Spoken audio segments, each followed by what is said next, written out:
நல்ல ஜூஸியான chicken 65 ready ஆயிடுச்சு. சாப்பிட்டு பார்க்கலாமா? 1/2 கிலோ சிக்கனை நல்லா வாஷ் பண்ணிவிட்டு லெமன் ஜூஸ் இதுக்கு மேலே பிழிஞ்சிக்கலாம். கொட்டை விழுந்துருச்சு, எடுத்துடலாம். உப்பு போட்டு நல்லா பிசைஞ்சு கொடுத்துடலாம். எலுமிச்சம்பழமும் உப்பும் போடுறதுனால முன்னாடியே உங்களுடைய சிக்கன் நல்ல ஒரு புளிப்பாக ஜூஸியாக இருக்கும். 1/2 ஸ்பூன் மிளகுத்தூள் போட்டுக்கலாம். 20 காஷ்மீர் மிளகாயை நல்லா கழுவிட்டு சுடு தண்ணியில் போட்டு ஊற வச்சுக்கலாம். இது 1 ஹவர் ஊறட்டும். நல்லா நம்ம கலர் எதுவும் சேர்க்க போகிறதில்ல. ஏன்னா இப்போ கலர்லாம் சேர்த்திங்கன்னா உங்களுக்கு உடம்பு கெட்டு போயிடும். இந்த மிளகா வச்சு தான் நம்ம சிக்கன் 65 பண்ண போகிறோம். இஞ்சி பூண்டு கூட இந்த காஞ்ச மிளகாவையும் சேர்த்து நம்ம அரைச்சிட்டு வந்துடலாம்.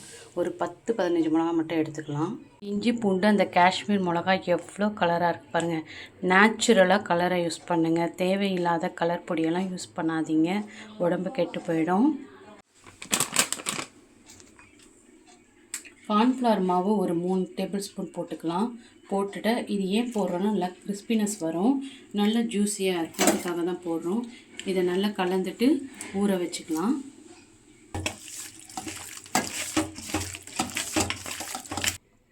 இது எந்த அளவுக்கு ஊறுதோ அந்த அளவுக்கு நல்ல ஜூஸியாக காரமாக இருப்பாங்க. இப்போ நம்ம ஒரு 2 ஹவர்ஸ் ஊற வச்சுக்கலாம். ஓவர் நைட் ஊற வச்சாலுமே நல்லாயிருக்கும். சிக்கன் பொரிக்கிறதுக்கு நம்ம தேங்காய் எண்ணெய் யூஸ் பண்ணிக்கலாம், நல்லாயிருக்கும்.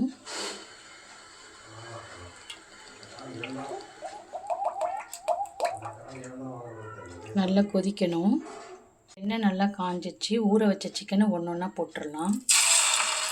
நம்ம அந்த காஷ்மீர் மிளகாவே எவ்வளோ கலர்ஃபுல்லாக இருக்குது பார்த்தீங்களா? நம்ம சிக்கனை எண்ணெயில் போட்டோன்னே உடனே திருப்பக்கூடாது. ஒரு 2-3-5 நிமிஷம் விட்டுட்ட பிறகு அதுக்கப்புறம் திருப்புனிங்கன்னா அந்த மசாலாலாம் பிரியாது. இதை நல்லா நோட் பண்ணிக்கலாமா? இப்போ இதை எடுத்துடலாம். நல்ல ஜூஸியான சிக்கன் 65 ரெடி ஆயிடுச்சு. சாப்பிட்டு பார்க்கலாமா?